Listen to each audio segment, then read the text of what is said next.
The XFL's purchase is now finalized. And a potential TV reality show? Let's talk about it.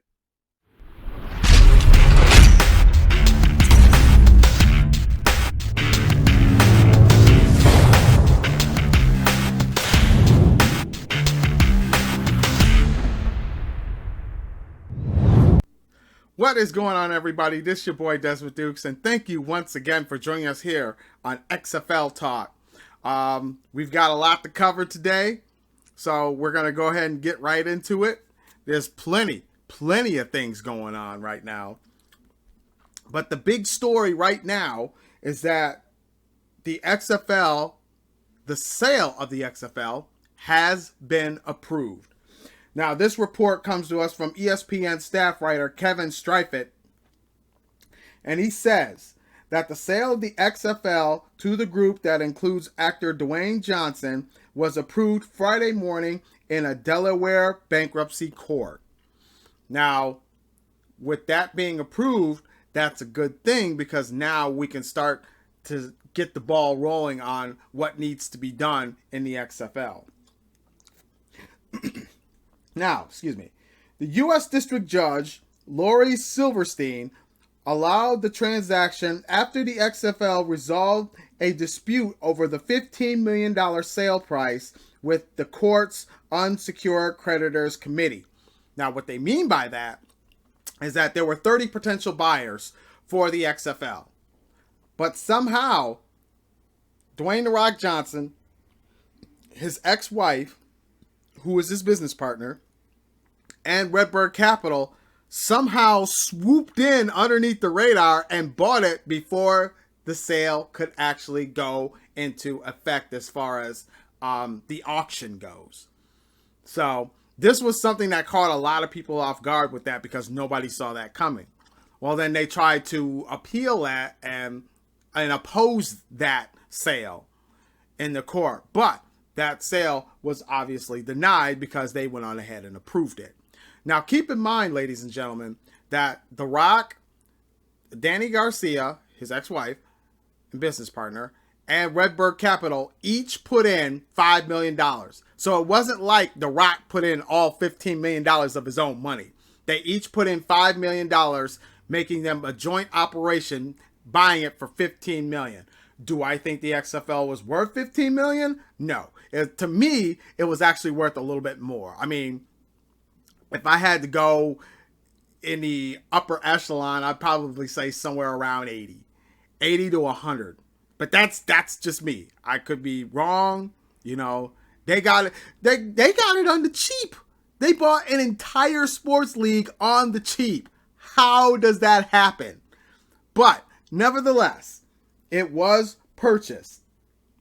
Anyway, continuing on, it says here that Johnson, along with business partners Danny Garcia and Redbird Capital Partners, will officially assume control of the league from the former owner Vince McMahon later this month. Now, the sale also includes nearly $9 million in payment of cure amounts. The league had marked itself as a made-for-TV production, which at the time I didn't know it was actually set up that way, but apparently that's what it was. But it was a made-for-TV product that could transition into a bubble concept during the pandemic. And Garcia said this week that the new owners are planning, quote-unquote, for a 2021 launch. So we're looking at a relaunch, of the XFL in 2021, which is good because if they bring back a lot of all the former employees and stuff, you have that experience already there versus having to train a whole bunch of new people, that's in there. And then, you got to learn everything all over again. And it's just not worth all that. Now, Garcia says, and I quote, "We're doing all the steps that need to happen for the execution of that." She also says that, quote, "But we're also being mindful of what has actually been successful." It has been really interesting to see that in sports, when you create a bubble, your players are safe. When you don't, it's chaos. We are a league because of the number of teams we have that actually can create a bubble environment. Those discussions are active. So, right off the bat, I have to say that's a good thing. That's a very, very good thing. The fact that they went back and they looked at, okay, this is what made the XFL successful. So we're going to stick to those things. So we can already tell right now, right off the bat, the kickoff will more than likely stay. I mean, that'll end up being a staple for the XFL. So that will probably end up staying. The point after attempt from after a touchdown, or I should say the points, more than likely that will stay as well. So that's also a good thing. That helps keeps the game interesting. And we know that the majority of the rules will probably stay. They may change a few of them. I'm not quite sure, but they do have time as of right now. Continuing on, it says here that Garcia will have an executive position with the XFL and said that both she and Johnson will have a hands-on approach to running the league. Asked about hiring other executive level leaders, she said, and I quote, "We've been in close discussions with the current XFL management team. There are a lot of excellent people in that team." Garcia says, also, while it's not 100% just turning the lights on, there is still a tremendous amount of infrastructure and relationships that you can actually call people back. Pull people back. Yeah, pull people back. Sorry. We saw the work that they were doing for this year, and there was some excellent work. There is a team there. So, that's good. Like I said before, you bring back everybody that already has that experience under their belt. They already did a great job with it. Why mess with something that isn't broken? So that's a good thing. Now, it says here that the league averaged 1.9 million television viewers per game and generated nearly $20 million in gross revenues in 2020. According to the court filings, it had projected to do $46 million in gross revenue for the 10-game season.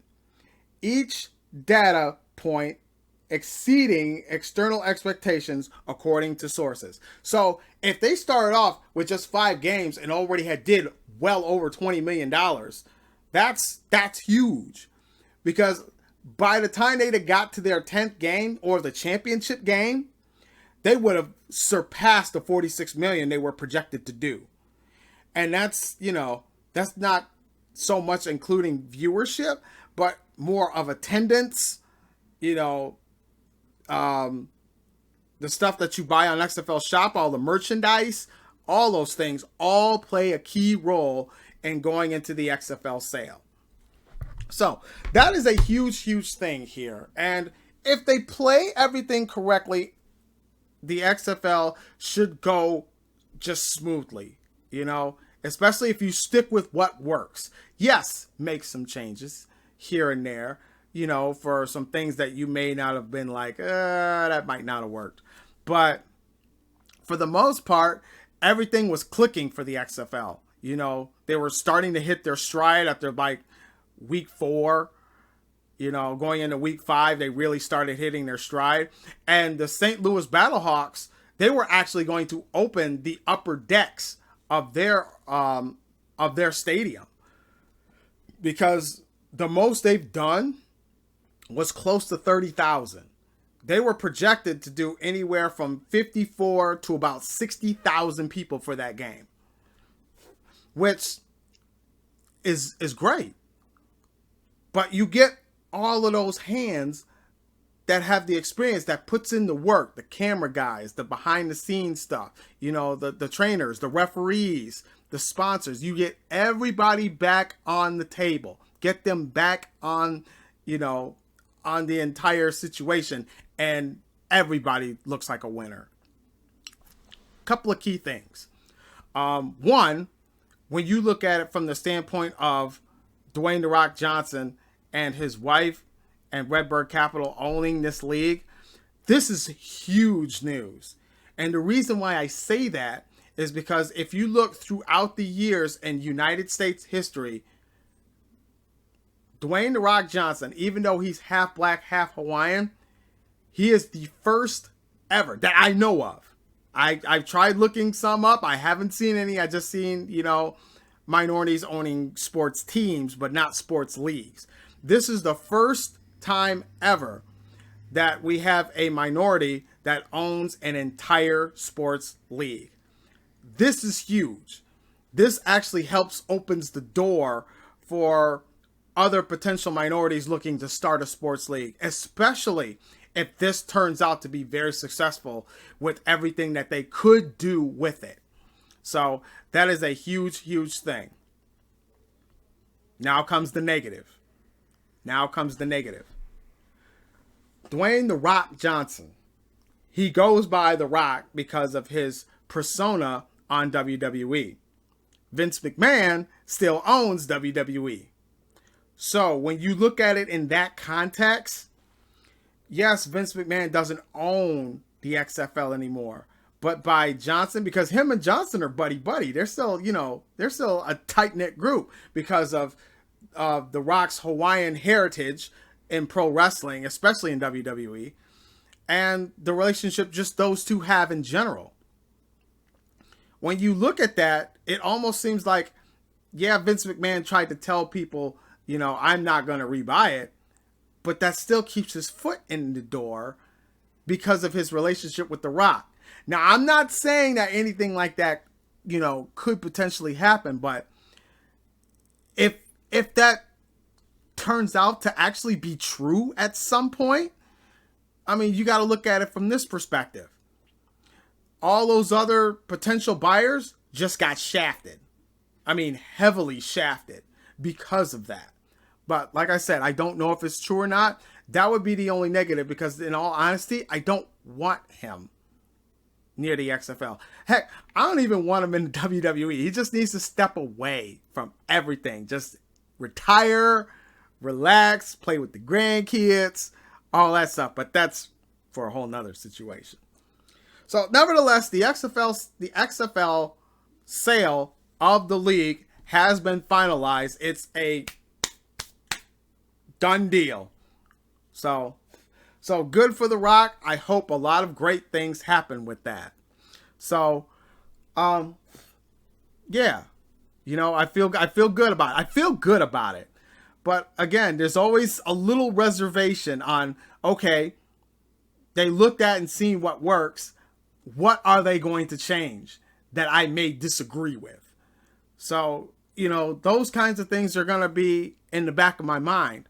Are they going to run it like it needs to be ran, or are they going to, kind of flip the script on it a little bit? Who knows? We'll have to wait and see. I mean, you got to look at it from a marketing standpoint too. How is this thing going to be marketed? With the new owners, how much revenue are they looking at trying to pull in by all the marketing that they're going to do? So we'll just have to wait and see on that. Which brings us now to our next story, which is the potential for a reality show for the XFL. Now, for anybody that knows me knows that I am not a fan of reality shows. And just the sheer thought of an XFL reality show, I mean, I don't even know how they're going to do it. But this article does explain that. This was reported by the New York Post writers, Thornton McNeve and Josh Koshman. Two credible sources that work for the New York Post, so the source has got some legitimacy, some credibility to it. It says the potential creating a reality TV program, aka or akin to HBO's Hard Knocks, which follows the NFL team in a preseason, introducing viewers to players and coaches. Indeed, the XFL is considering a similar show that would span the whole season, according to sources close to the situation. Well, so my thoughts on that. Number one, again, I am not a fan of reality shows, especially dumb reality shows. Like, if it's a reality show that I can learn something from, that I can apply to my everyday life, then it gets some praise from me. But stuff like a Jersey Shore or something like that, yeah, I'm good on all that. But I think, because at first it didn't sound like it would be something worth mentioning, but this actually sounds pretty cool. And here's why I say that. I've watched a few episodes of Hard Knocks, and I like it because it's for the most part, it's uncensored. In some ways it is, but you got to know a lot of the players that's on some of the NFL teams. And I think that's really helps people, from a story perspective, you get to be more invested in the athletes. So looking at it from that perspective, I think that actually would be a good thing for the XFL. I think putting it into a light that would shine on the players and coaches and, the staff that are really like this close-knit group really could be a potentially great thing. Now, is there some downside to it? Of course there is. This thing could totally flop. But the good news is that, according to that report also, that they're not rushing to do anything like that, especially going into the 2021 season. So that could be good. Now, the potential of that is very, very good. I mean, I've seen stuff like that before. Like I said, I've checked out some Hard Knocks. The women's national soccer team has one called Beyond the Crest, and they usually do a lot of those during World Cup season, and those are really good. So there's potential to be used with that. And I think when you're doing it throughout the season, highlighting different coaches and different players, especially those key players that people see star potential from, I think that could be an absolutely great thing for the league. Do I want a reality show out of the XFL right now? No, absolutely not. I think right now the focus should be just on the football and the field of play. That should always be the main focus as of right now. But it is definitely something that they could look into and something that could work out in their potential favor. Again, a reality show, not really, something that it may grab a lot of attention. It may not. I don't know. But, if it does, great. It's a great thing for the league. It's a great thing for the players, especially if they want to get noticed. And I think that would be a great way to get noticed, especially if it's done like, in that documentary style, type of reality show. So there's some potential there. Like I said, I was at first kind of against it, but after reading what it would be similar to, then right now I'm on board with that. I'm very on board with that. So that's something to look into in the near future. Again, I don't want it to happen in the 2021 season. I think it should just focus on the football, and maybe you can throw in like maybe some type of preview or a short film or something like that in regards to that, not like a full episode. There's another show though that's kind of like Hard Knocks that's on Netflix called Last Chance U. Now my stepson watches a lot of that, and that's kind of similar to the Hard Knocks, but this one deals with more like the high school players. So I don't know, XFL doing something like that might be worth checking out. So we'll see down the line if this potential reality show takes shape, or it's just something that's just going to sit on the shelf and never get used. So, yeah, very, very interesting.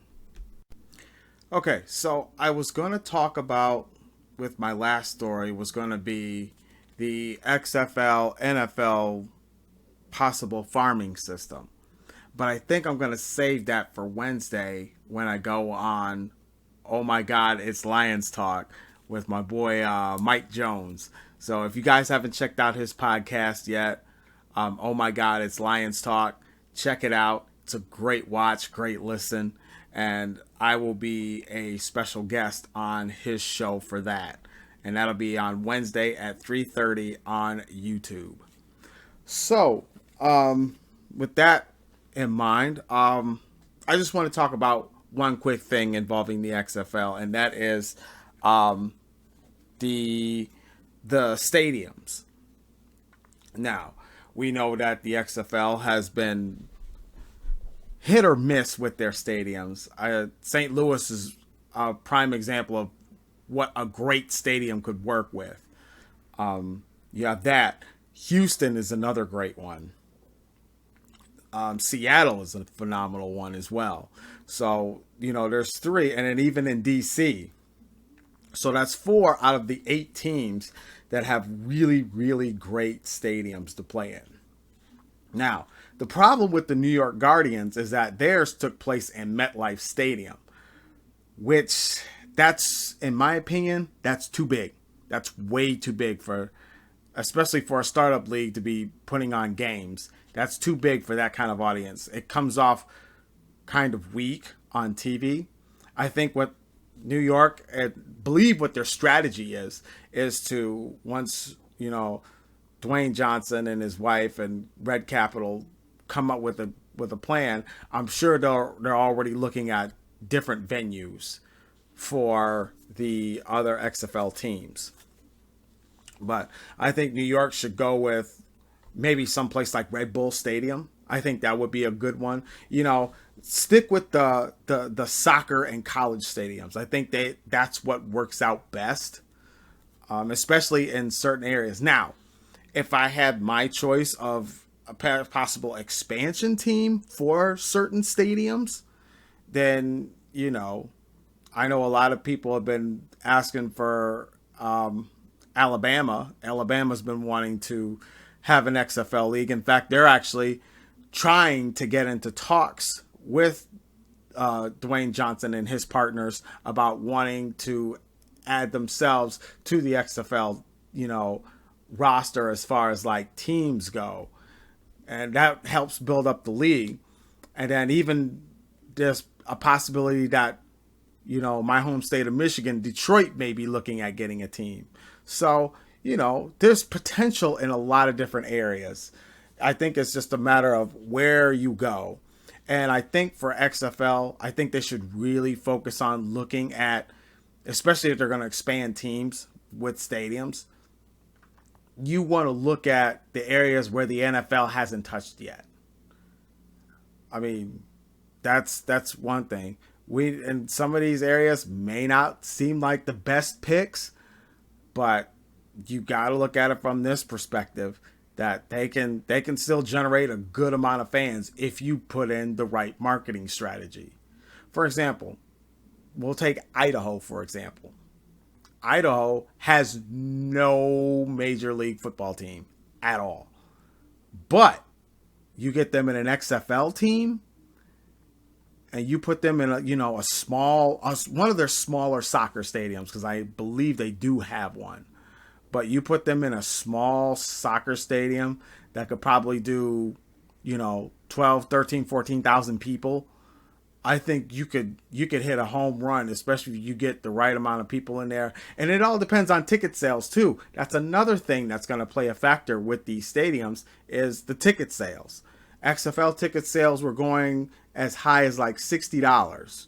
So, which isn't bad, especially up close and for a startup league. So I think if you stick with that marketing strategy, keep your prices low. And then of course you got your season ticket holders, and I think they should get special perks because that's like a VIP pass to like every game. So there's a lot of things that you can do with that and make that work. So I don't know, but you got to look at these things. LA is another one. That one's hit or miss for me because the LA Wildcats did did okay. I think in the earlier games they weren't doing so hot as far as like attendance goes, but then as it progressed on and they started starting to build up a couple of wins, I think they started slowly getting an audience. So I think I would probably give them maybe another year and keep it in the same stadium and try with that, see how that works out. I believe the stadium they used was the stadium where the LA Galaxy play. I do believe. I don't quite remember. But I mean, yeah, you look at like some of these college stadiums, you can get a good deal on, even soccer stadiums. The big stadiums, I think if you're going to do like a giant stadium setting, I think you should save that only for a championship game.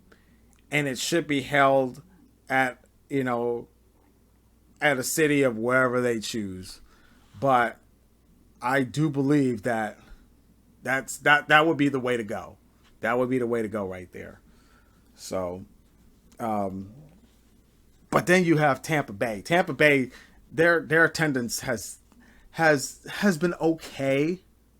So, but there is rumors and talk that the Tampa Bay Vipers will be changed to the Orlando Vipers. So they'll be moving their operations to Orlando, which could help them out quite a bit because there's a lot of potential there in Orlando. So we'll have to see how that one goes. And then, of course, you have, like I said, there was New York. They may actually move that as well. Now, the Dallas Renegades, I did hear that all their operations, including their offices, have all been gone. So they may have moved to maybe San Antonio. I do believe that was one of the places. So you got to look at some of the names and how they fit. So you look at Tampa Bay Vipers, and then they may get changed to the Orlando Vipers. That's not bad. Instead of the Dallas Renegades, it's the San Antonio Renegades. So, it really just depends on how that's going to go. But there's so much that they can work with, and they've got a lot of time. With this being a new startup league again, for the third time, third time's the charm. Third time's the charm. They have a lot of wiggle room to play with. And I think you should definitely lock down certain stadiums, for years down the line, especially if they do really, really well. Now, you figure, let's say XFL hangs around for 5 to 7 years. At that point, you can maybe, depending on how well it continues and its uphill climb continues to grow, then you can start potentially looking at, okay, let's start looking at getting into these bigger stadiums. That's the same thing. If Detroit decides to get an XFL team, I would not want it in Ford Field. I would not want it there. That's too big of a stadium. You would want maybe some type of smaller college stadium. You could look at doing it at in Lansing for MSU. You can use their stadium, or you could use I don't know if you want to use the big house. that might be a little big too. But and then you can go to there's just so many different stadiums. They've got their people on it. They're going to be researching. They're going to be checking what potential places could make the cut. And talent goes, I mean, your talent pool is going to be wide with college players. There's even going to be players of people who don't go to college but still want to play in some type of pro league that would get them to the NFL. I think the XFL is a great bridge. So, in that aspect, that's for another discussion. But sticking with topic, I think definitely newer, lower stadiums for certain venues would be the way to go. And for maybe certain ones like St. Louis, again, is a prime example.